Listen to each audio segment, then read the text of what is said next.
Hello বন্ধুরা, আমি Poushali. Hello, আমি সৃঞ্জয়। চলে এলাম আমরা আবার আজকে দুজনে একসাথে এসেছি। আজকে একটা দারুণ বিষয় নিয়ে কথা বলবো। দেখো, আজকে রাত্রি 12টার সময় তো তুফান ওটিটিতে চলে আসে। বাই দ্য ওয়ে, সকলে জানো তো হইচই আর চরকি দুটো প্ল্যাটফর্মে আসছে। আমরা আশা রাখবো হইচইতেও রাত 12টায় চলে আসবে, চরকিতে তো আসছেই, চরকি অ্যানাউন্স করে দিয়েছে। তো এই যে তুফান সিনেমাটার যে কটা গান রিলিজ হয়েছে, প্রত্যেক কটা গান চার্টবাস্টার, স্পেশালি এবং তাদের মধ্যে যেটা 200 মিলিয়ন সবচেয়ে ফাস্ট ক্রস করেছে, সে গানটার নাম বলতে পারবে তো নিশ্চয়ই? দুষ্টু কোকিল। এই গানটার বিটিএস হইচই বাংলাদেশ যে চ্যানেলটি আছে তারা অলরেডি পোস্ট করে দিয়েছে, এবং এটার রিয়াকশান আমাদের বেশ কজন সাকিবিয়ান ভাই বোনেরা কিন্তু রিকোয়েস্ট করেছে, দাদা রিয়াকশান কিন্তু দিতে হবে। তাই বিটিএস এর রিয়াকশন ফার্স্ট টাইম আমরা আবার দুজন মিলে দেওয়ার চেষ্টা করছি। তো চলো, লেটস স্টার্ট। চলো শুরু করি। একদম।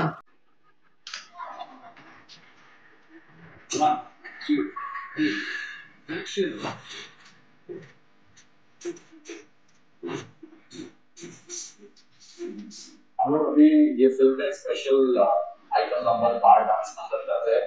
रिलीज है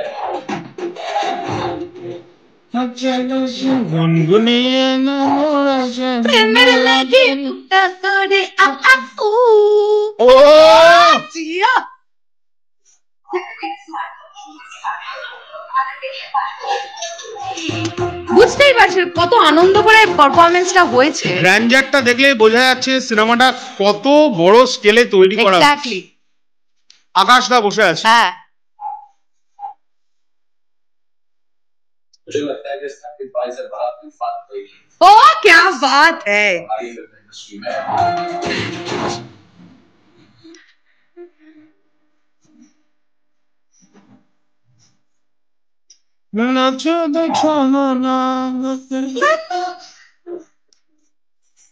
সাকিব ভাই কি লাগছে রে? দুরন্ত দেখতে লাগছে। মিমিকেও খুব গর্জিয়াস লাগছে। প্রচন্ড গর্জিয়াস। সবাই কত কনসেন্ট্রেটলি কাজটা করছে, দেখলেই বোঝা যাচ্ছে। প্রত্যেকের জায়গায় পারফেক্ট। वो लार्जर देन लाइफ है। এক্স্যাক্টলি।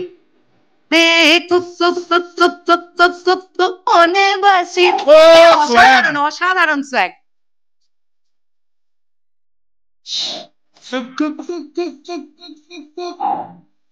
খুব সবাই খুব এনজয় করে কাজটা করে। মানব সাজদেব, ও হ্যাঁ, আকাশদার এইটুকুনি গলা সেটাই ভাইরাল করেছে। ফ্যান্টাস্টিক। আকাশদার মধ্যে একটা ম্যাজিক আছে। মানুষ আকাশদাকে খুব ভালোবাসে। এক্স্যাক্টলি।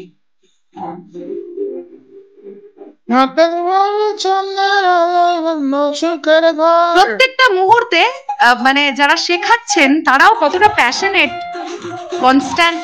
এটা খুব মজাদার এই জায়গাটুকু। ফ্যান্টাস্টিক একটা বিটিএস আমরা দেখলাম, এবং আমরা তো বড় পর্দায় গানগুলো সেপ্টেম্বর অর্থাৎ আগামীকাল আজকে রাত্রি 12টাতেই চলে আসছে। আমরা তো বড় পর্দায় যখন গানগুলো ধরো দেখি বা কানে গানটা শুনি, তখন তো আমরা একটা আলাদা রকমের ফিল পাই, বা আমরা আনন্দে ভেসে যাই, বা আমরা লাফালাফি করি, আমরা নাচানাচি করি, আমরা চিৎকার করি। কিন্তু ব্যাকএন্ডে কতগুলো মানুষের অক্লান্ত পরিশ্রম একটা গান রেডি করার। সবচেয়ে ভালো লাগছে সেটা হচ্ছে তুফান এমন একটা সিনেমা হয়েছে, বাংলাদেশ ইন্ডাস্ট্রিতে এত বড় গ্র্যান্ডারের সিনেমা এর আগে আমার মনে হয় না কোথাও মানে হয়েছে কিনা। আর তুফানকে যেভাবে প্রেজেন্ট করা হয়েছে সে তো আলাদা একটা বিষয়, অনেক বড় গ্র্যান্ডার বলছি, কিন্তু এই যে সেটটা যে তৈরি করতে কত পরিশ্রম, এবং সেগুলো কিন্তু ফুটে উঠছে অন স্ক্রিনে, যেটা কিন্তু দেখবার মতো নাকি। এবং আর আজ রাত্রির বেলাতেই আমরা তুফান দেখতে পাচ্ছি, সেটার জন্য আমরা খুবই রেডি, খুবই এক্সাইটেড। মানে আমরা দেখবো, আর তোমরা চরকি থেকেও দেখতে পাবে। তো আর কি, এটাই জন্য ওয়েট করছি। ফ্যান্টাস্টিক একটা বিটিএস দেখলাম। হইচইয়ের প্রমোশন খুব ভালো হচ্ছে, হইচই বাংলাদেশ, ওয়ান্ডারফুল প্রমোশন। আরেকবার দেখি না আমরা, চলো না একবার দেখি। তাহলে শুরু করা যাক। চলো শুরু করি।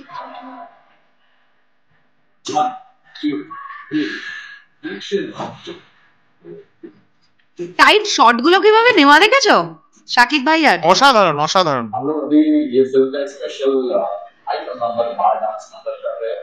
रिलीज है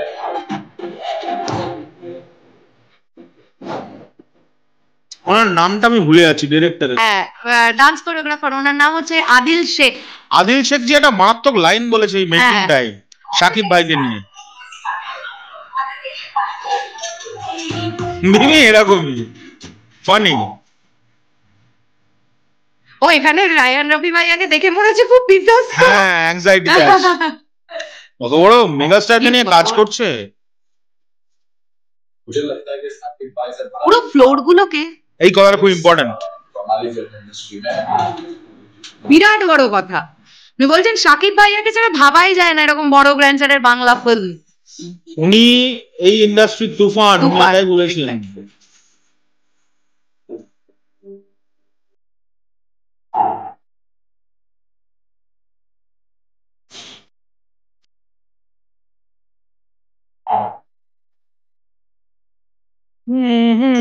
स्केल है बहुत ही बड़ा है, बहुत ही larger than life। বলছেন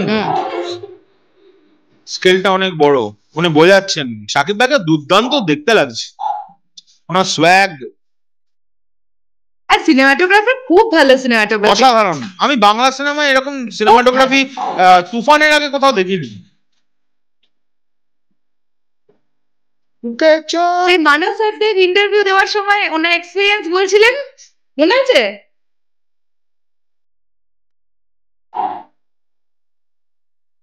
ব্যাপার আছে, একটা আলাদা ব্যাপার আছে। এই গানটাও হিট হওয়ার বা ব্লকবাস্টার হওয়ার পেছনে প্রচুর কারণ আছে।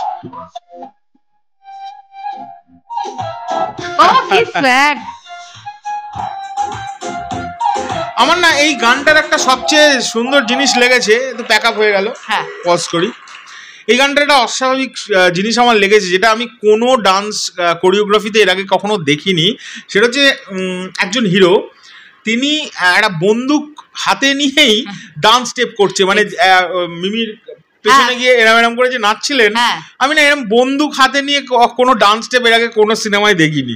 তো এই আমি দেখিনি, কোন সিনেমায় তোমরা দেখেছো তোমরা বলো, বন্দুক হাতে নিয়ে একটা ডান্স স্টেপ হচ্ছে, এর প্রথম। এটা অন্য রকমের, দেখতে খুব অন্য রকম লাগছে। বলছেন নাচিও দিয়ে, তারপরে নিজেই বন্দুকটা দিয়ে স্টেপটার সঙ্গে সঙ্গে সোয়াগটাকে উনি যেভাবে মেইনটেইন করছেন। শাকিব ভাই অনেক বড়। যাই হোক বন্ধুরা, আজকে আমরা হইচইয়ের জন্য ওয়েট করছি রাত্রিবেলা, একই তো কথা, আর কি কতবার বলবো জানি না। সার্ভার ডাউন করতে হবে, এটাই শুধু রিকোয়েস্ট করতে চাই। প্রচুর। আর ততক্ষণ আমরা দুষ্টু কোকিল একটু নাচানাচি করলাম, এখন চলে গেলাম। টাটা।